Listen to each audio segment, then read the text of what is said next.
नमस्कार बंधुरा समाधान सूत्र उइथ अभिजिते आपनादेरके वेलकाम। बंधुरा चोर पालाले बुद्धि बाड़े এই কথাটা আমরা ছোট থেকেই শুনে আসছি। হ্যাঁ, অনেক চোরই কিন্তু আমাদের দেশ থেকে কোটি কোটি টাকা লুটে নিয়ে চলে গিয়েছে, কিন্তু আমরা কিছুই করতে পারিনি।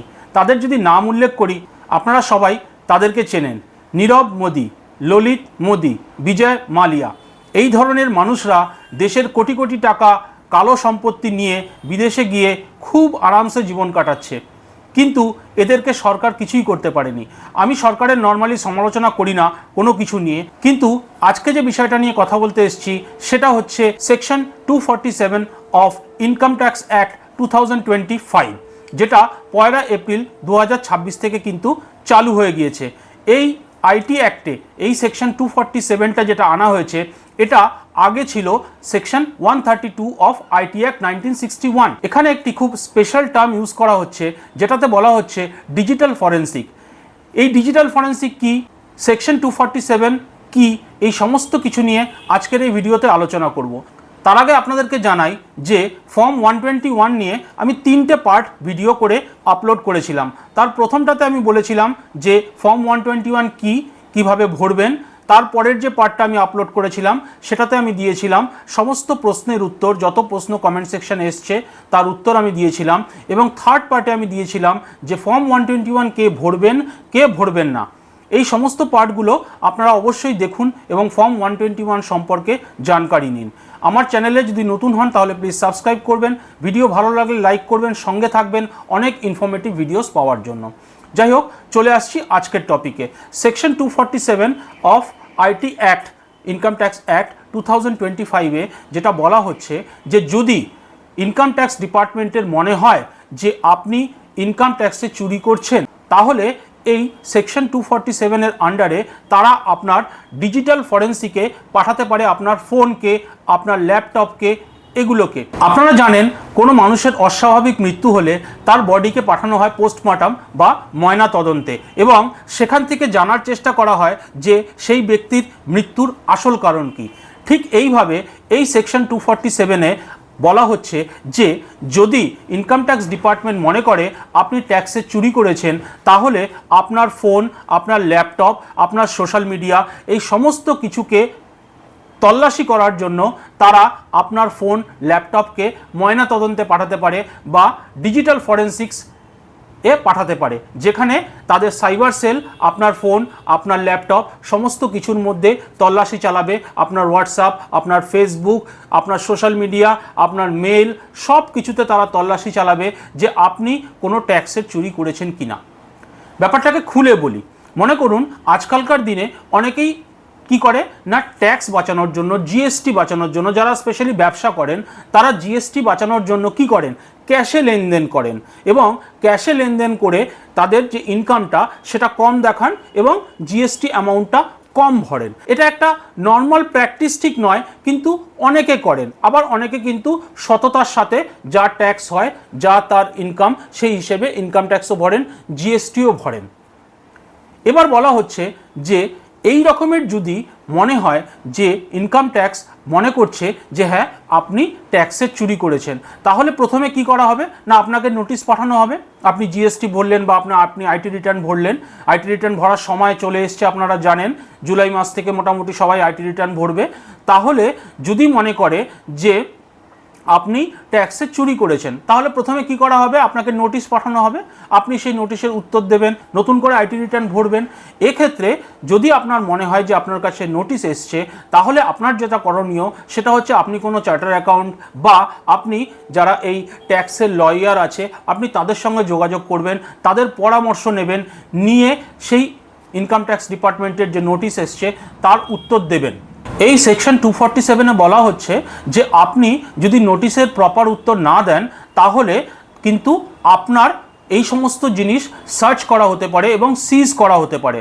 তবে এই জিনিসগুলো নর্মালি আমরা যারা সততার সাথে কাজ করি, সততার সাথে ইনকাম ট্যাক্স ভরি, সততার সাথে জিএসটি ভরি, তাদের ভয় পাওয়ার কোনো কারণ নেই। কিন্তু যারা বড় ধরনের ট্যাক্সের চুরি করে এবং কালো টাকা লুকিয়ে রাখে, তাদের হয়তো ভয় পাওয়ার নিশ্চয়ই কারণ আছে।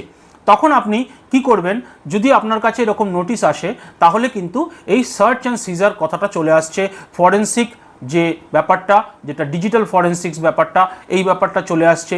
এগুলো আপনার কাছ থেকে নিয়ে চেক করা হবে এবং চেক করে যদি তারা কিছু পায় তাহলে কিন্তু আপনার এগেনস্টে কারবাই হবে। এই যে সার্চ অ্যান্ড সিজার যে কথাটা বলা হচ্ছে, তল্লাশি এবং আপনার জিনিসটাকে বাজেয়াপ্ত করা, যে ইনকাম ট্যাক্স অফিসাররা হয়তো আপনার বাড়িতে আসবে বা আপনি যেখানে আপনার ব্যবসা সেখানে যাবে, সেখানে গিয়ে এই সার্চ অ্যান্ড সিজ অপারেশন করতে হলে তাদের কাছে পারমিশন লাগবে ইনকাম ট্যাক্সের হায়ার অথরিটি বা হায়ার অফিসারের কাছ থেকে।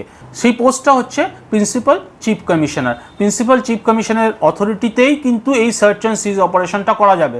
আপনারা রেড সিনেমাটা নিশ্চয়ই দেখেছেন। রেড সিনেমাতে নিশ্চয়ই আপনাদের মনে আছে অজয় দেবগান কিভাবে এক মন্ত্রীর বাড়িতে রেড করেছিলেন এবং সেখান থেকে কোটি কোটি টাকার সম্পত্তি তিনি উদ্ধার করেছিলেন। তো এইভাবেই ইনকাম ট্যাক্স ডিপার্টমেন্ট কিন্তু এই তল্লাশি চালাতে পারে এবং আপনার সোশ্যাল মিডিয়ায় যদি কিছু থাকে, কোথাও কিছু আপনি লুকিয়ে রাখেন, তাহলে সেই জিনিসের উপর কারবাই হতে পারে। নর্মালি কি হয় দেখুন, যে যারা এই ধরনের ব্যবসা করে, যারা কাঁচা টাকায় ব্যবসা করে, তারা কি করে, তারা ফোনে ফোনে কন্ট্যাক্ট করে। আপনারা জানেন এখন যে ফোনের যে রেকর্ডিং, সেখানে কিন্তু অনেক সময় ভয়েস রেকর্ডার অন রয়ে যায় এবং আপনি কারোর সঙ্গে যখন ফোনে কথা বলছেন তখন কিন্তু সেই জিনিসগুলো রেকর্ড হচ্ছে। বা এমনও হতে পারে যে আপনি আপনার হিসাবপত্রগুলো যেগুলো কাঁচা টাকায় করছেন, যেগুলো ক্যাশ টাকায় করছেন, সেগুলো হয়তো আপনি আপনার কম্পিউটারে একটা এক্সেল শিটে মেনটেন করছেন, বা আপনি কারোর সঙ্গে হোয়াটসঅ্যাপে চ্যাটে বলছেন যে আজকে আমি 50,000 টাকা পেলাম, কালকে আমি 1 লাখ টাকা পেলাম। এই ধরনের জিনিসগুলো যেগুলো হয়তো ক্যাশে হচ্ছে এবং সেগুলোর কোথাও কোনো উল্লেখ নেই, সেগুলো হয়তো ভুলবশত আপনার ফোনে রয়ে গিয়েছে, আপনার হোয়াটসঅ্যাপে রয়ে গিয়েছে, আপনার মেলে রয়ে গিয়েছে। বা এমনও হতে পারে যে আপনি হয়তো আপনার ইনকাম, বার্ষিক ইনকাম দেখিয়েছেন 7 লক্ষ টাকা, কিন্তু আপনি হয়তো আপনার ফ্যামিলির সাথে বিদেশ ঘুরতে গিয়েছেন, যেখানে আপনার খরচ হয়ে গিয়েছে 30 লক্ষ টাকা, 40 লক্ষ টাকা। তাহলে সেই ক্ষেত্রে যখন এই ইনকাম ট্যাক্স চুরির ব্যাপারে আপনার কাছে নোটিশ আসবে এবং আপনি তার প্রপার উত্তর না দিতে পারবেন, তখন কিন্তু আপনার সোশ্যাল মিডিয়ায় যে ফটোগুলো আপনি পোস্ট করেছেন, ফেসবুকে যে ফটোগুলো আপনি পোস্ট করেছেন যে আপনি ঘুরতে গিয়েছেন বিদেশে, সেখানকার সেই জিনিসগুলো কিন্তু দেখে আপনাকে প্রশ্ন করা হতে পারে যে এই 30 লক্ষ টাকা, 40 লক্ষ টাকা যে আপনি খরচা করেছেন সেটা কোথায় পেলেন? আপনি তো আপনার ইনকাম দেখিয়েছেন বছরে মাত্র 7 লক্ষ টাকা। এই প্রশ্নগুলোর উত্তর থেকে যদি বাঁচতে হয়, আপনাকে যদি এই সেকশন 247 অফ আইটি অ্যাক্ট 2025 থেকে বাঁচতে হয়, তাহলে কি করতে হবে? সব থেকে সোজা সহজ উপায় হচ্ছে সততা রাখতে হবে, অনেস্টি রাখতে হবে। আপনার যা ইনকাম সেটা আপনি প্রপারলি দেখান, প্রপারলি আইটি রিটার্ন ভরুন, প্রপারলি আপনি জিএসটি ভরুন এবং সরকারের যা ট্যাক্স হয় তা আপনি দিয়ে দিন। তাহলে আপনি রাতে ভালো করে ঘুমোতে পারবেন এবং জীবনটা আরামসে কাটাতে পারবেন। সরকার এই নিয়মটা এনেছে নিশ্চয়ই ট্যাক্স যাতে কেউ চুরি না করতে পারে সেই জন্য এনেছে, কিন্তু এই যে যারা বড় বড় খিলাড়িরা, তারা তো খেল করে দিয়ে চলে যায়, কিন্তু প্রবলেমে পড়ে থাকি আমরা সাধারণ মানুষরা, যারা হয়তো 2, 4, 5 হাজার 10 হাজার টাকা বাঁচানোর জন্য একটুখানি এদিক ওদিক করে অনেক মানুষে, কিন্তু দেখা যাচ্ছে যে প্রবলেমটা এরাই ফেস করবে। এখানে আরও একটা প্রশ্ন আসে যে এই যে ইনকাম ট্যাক্স অফিসার যিনি এই অর্ডারটি করবেন, তিনি কি এর মিসইউজ করতে পারেন না? বা যিনি আপনার কাছে এই তল্লাশিগুলো চালাতে আসবে তিনি কি মিসইউজ করতে পারে না? তিনি কি অন্যরকমভাবে আপনার উপরে প্রেশারাইজ করতে পারে না? আমরা জানি যে ঘুষ, টাকা পয়সা, লেনদেন এই জিনিসগুলো কিন্তু নর্মাল ব্যাপার। আপনাকে চাপ দিয়ে, আপনার উপরে আপনার মানসিকভাবে চাপ দিয়ে আপনার কাছ থেকে যদি সেই অফিসার যদি প্রপার না হয়, সেই অফিসার যদি ডিসঅনেস্ট হয়, তাহলে কিন্তু সে আপনার ব্যক্তিগত লাইফেও কিন্তু অনেক এফেক্ট করবে। এখানে আরও একটা প্রশ্ন সোশ্যাল মিডিয়ায় বলা হচ্ছে যে এখন থেকে ইনকাম ট্যাক্স ডিপার্টমেন্ট আপনার ফোনের উপরে নজরদারি করবে। না বন্ধুরা, এমন কোনো ব্যাপার কিন্তু নেই। এমন বলা হচ্ছে যে এআই দিয়ে আপনার সমস্ত মুভমেন্টকে ফলো করা হবে না। এই সেকশন 247 অফ আইটি অ্যাক্ট 2005-এ এমন কোনো জিনিস নেই। আপনার ডেলিকার যে জীবন আপনি আরামসে কাটাতে পারেন, আপনার উপরে সবসময় কেউ নজরদারি করছে, এটা ভুল কথা। সরকারের তরফ থেকে ক্লারিফিকেশন এসছে যে না, এমন কোনো কিছু করা হবে না। শুধুমাত্র তাদের ক্ষেত্রেই এই জিনিসটা হবে যারা ট্যাক্সে চুরি করবে, এবং তাদের যখন তল্লাশি হবে তখনই আপনার এই সোশ্যাল মিডিয়া বা আপনার এই ফোন এই জিনিসগুলোকে তারা সিজ করতে পারে, সার্চ করতে পারে। কিন্তু আপনার ডেলিকার জীবনে এর কিন্তু কোনো প্রভাব পড়বে না। ডেলিকার জীবনে আপনার ফোনের উপরে সবসময় কেউ নজরদারি রাখছে, এটা ভুল কথা, এটা ভুল তথ্য, এটা বিশ্বাস করবেন না।